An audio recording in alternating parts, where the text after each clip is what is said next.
Pardon the interruption, but I'm Mike Wilbon. The Panthers and Oilers start tonight, Tony. You have Stanley Cup fever? I'm Tony Kornheiser, maybe. I woke up with a pelvic rash. That's not good. That's not good. No. Most I missed things you pelvic, yesterday. unless you're Elvis Presley, not good. I'm happy you're back. I missed you yesterday. Lot to talk about. I'm back.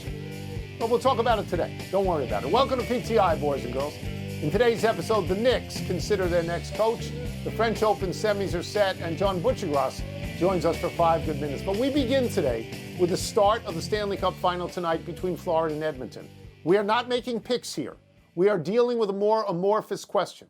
Connor McDavid is widely regarded as the best player in hockey. This is not in dispute.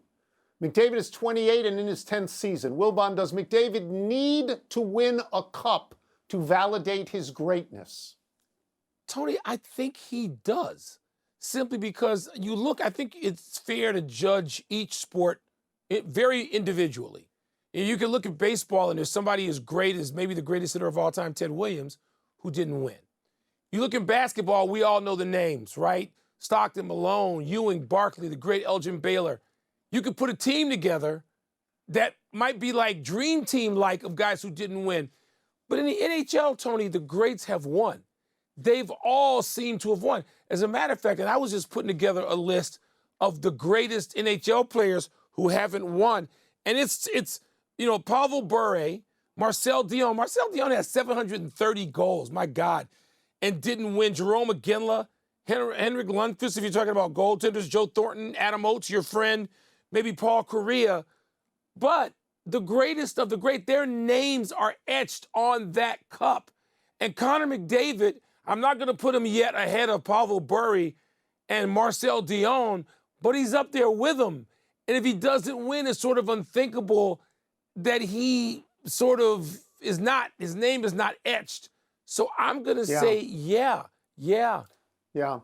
So we're going to agree, except around the edges to some degree here. Normally, I would say, no, he's not going to have to win because players can play on teams in bad luck. Everyone understands that Ted Williams never won a World Series. Ty Cobb never won the World Series. Ken Griffey Jr. didn't get to the World Series. Dick Butkus didn't win the Super Bowl. Barry Sanders didn't win the Super Bowl. But you're hard-pressed to find someone in hockey who is that great. Again, we're talking about the best in the game for a period of time who didn't win because Gordie Howe and Maurice Richard and Bobby Hull and Bobby Orr and Sidney Crosby and Mario Lemieux and Wayne Gretzky, they all won. And McDavid himself says he has to win to justify his position as an all-time great. Here's where we're going to differ. We're going to differ on hockey and basketball. Hockey and basketball, to me, are both different than baseball and football because in hockey and basketball, one person can have disproportionate influence on what happens. All-time great, to me, is you're the best in the game for a while. I'm sorry, I don't have Stockton and Malone as on that level. And as much as I love and you love Charles Barkley, love him, he's our friend, I don't have Charles Barkley on that level. The only one I could put there is Elgin Baylor, and it's still a maybe for me. So I'm going to reluctantly say, Mike, and reluctantly, that, Connor McDavid has to win. I don't want to put an asterisk next to his name. I think he has to win. Tony, I would mention this. I'm glad you mentioned football where you can only impact half the game max, right? Yeah. But in the NHL, your only ice time is a third. It's a third of the game. So I'm five skaters. There's 5 skaters out there, so there's more room for you. Let's get back into tonight's start of the Stanley Cup final with our friend from ESPN Hockey, Mr. John Buccigross, wearing a tie like an adult. I hope you take notice, Wilbon. Here we go. We've got a clash of styles in this particular rematch. How do you see the differences between this season's Panthers and Oilers? Well, of course, the Edmonton Oilers like to carry the puck into the zone with their high-flying Connor McDavid, Leon Draisaitl. The Panthers like to dump it in and then bludgeon you like your boy Michael's Wilbur Marshall buddy back in the day would just bludgeon people on the edge. So that's what they do. They try to wear down the other team's defensemen. So by Game 7, they're exhausted and maybe a little bit injured, a little bit nicked up. So that's the difference in style. Carry the puck in or dump it and just beat on the other team's defensemen. Well, let's talk about the goalies, Bobrovsky and Skinner, who both been really good in these playoffs. John, do you lean one way or the other going into this championship series? Well, you got to lean towards the Hall of Famer, right? Sergei Bobrovsky's going to the Hall of Fame. Assume he plays 2 more years. He'll be top 4 all time in wins by NHL goaltenders in the history of the league. He's got a couple of Vezinas. He has the Cup last year. But, the best goalie doesn't always win. Stu Skinner has been the second best goalie the last 8 games. The best has been Bob, and the second best has been Skinner. So he comes in. He's kind of a different kind of goalie all over the place. I mean, Tim Thomas, the last time the Bruins won a Stanley Cup, beat Roberto Luongo, who's going to the Hall of Fame. So it can happen. We've had sneaky goalies win. They both come in very, very hot. Panthers head coach Paul Maurice reportedly, and I find this to be fascinating, wants to end the tradition of head coaches shaking hands at the end of series. Unthinkable to me, but John, you're much closer to this. How do you feel when you hear this? Well, as someone who was a terrible sport back in my high school varsity days, it would cause bench clearing brawls with fights in basketball games. And one time the fans came out and grabbed me by the neck as well because I hit his brother. I was pretty much a pretty poor sport. But in this situation, I disagree with Paul Maurice. I thought it was kind of grandstanding just to bring that up to Rod Brind'Amour, one of his former players, right on the ice, to give his opinion at that moment. I don't think coaches should shake hands for players. Brind'Amour, as a former player, loves players. He loves the game. He loves to respect the game and respect players. He wants to be in that line and shake those guys' hands, look them in the eye, and tell them how much he respects them. So I didn't like that. I like that tradition the NHL has of beating the crap out of someone for 2 weeks and then shaking their hands. That's a storyline we didn't expect to have. Is there one you expect that you think, okay, people aren't paying enough to this as we enter this series? Well, of course, we have kind of 2. As you know, when Tony waves that Canadian flag at the end of the show, Canada hasn't won a cup since 1993. They beat Barry Melrose and the Los Angeles Kings that year, or Bory Barry. But since then, since Patrick Waugh and Montreal won that Stanley Cup series, they haven't won one. They won the 4 Nations this year. McDavid, the overtime winner. That was good for patriotism for them. And now they're trying to end this streak as well. But really, the Connor McDavid thing to me is fascinating. Right now, he's the greatest player in the history of the sport who doesn't have a championship. Like, it's not close. He's 3rd all-time points per game. Wayne, Mario, and then Connor. Of the top 20 all-time scorers, only 3 don't have a cup. Marcel Dion, Adam Oates, Joe Thornton. So the best in hockey usually get their cup. There's no Ted Williams in hockey, okay? There's no Dan Marino. They have their championship, despite looked at maybe the best of all time. But McDavid doesn't yet, and this team is up against the wall with their cap. They have no prospects. Money's been spent. If they don't get it this year, it could be tough. So it would build the drama for this legend already not to have a championship yet. All right, so I'm going to go off book and I'm going to refer to exactly what you're saying. Earlier in this show, Mike and I talked about Connor McDavid and whether or not he needs to win a Stanley Cup to validate this position as one of the all-time greats, not just one of the all-time greats, but the best now. Clearly the best now. Do you think he needs to win a cup?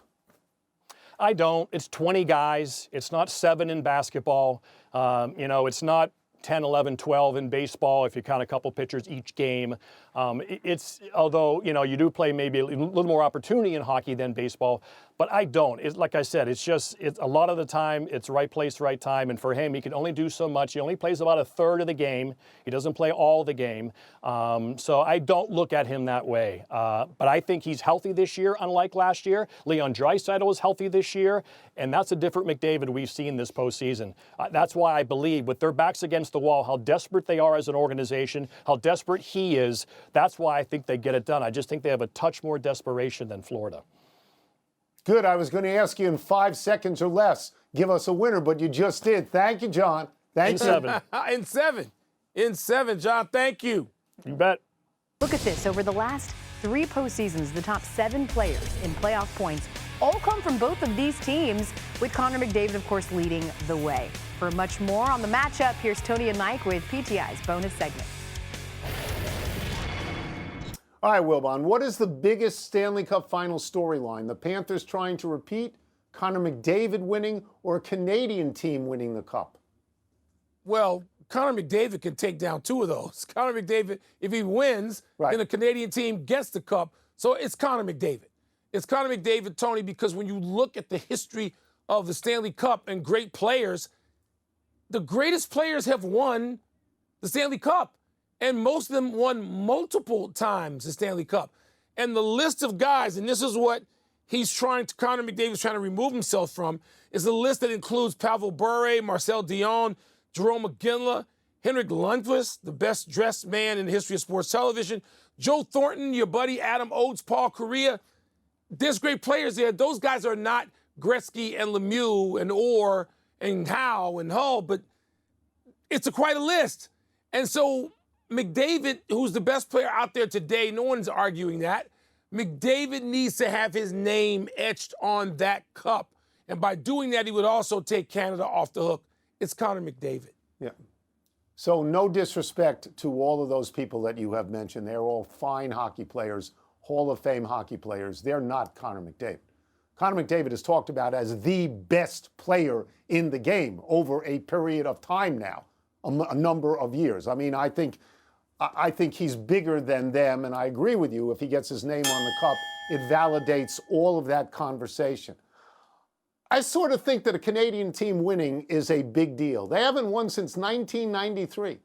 It's their game. Time. That's 32 years.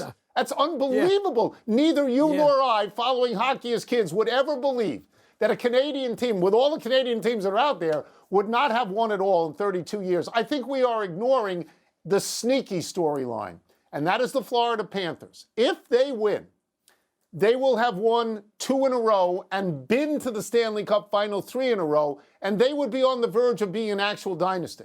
There aren't that many dynasties, and they would be right there. So I think all of them are sort of valid. I tend to agree with you that Connor McDavid is the sexiest name in the group, but all those storylines are good. They're all good. I'm putting Florida on the back burner because a lot of teams have won 2 in a row. That sport, like the NBA, teams repeat. There have been teams that have won 3 in a row. So you got to get to 3 before I even put you in the conversation. So we're a ways off from the Florida Panthers. Obviously, 2, keeps the conversation alive. Connor McDavid. By the way, I just say Pavel Bure, Tony, might have been the best player between Gretzky and Connor McDavid. I mean, there's some great players on that list. Jerome McGinley, who didn't win, but Sidney Crosby. Sidney Crosby is between those two. Come on. He is. Come on. Didn't score as many goals as on. Pavel Bure, though, did he? Russian Rocket, I'm just saying. That's it. We're done. Back to you.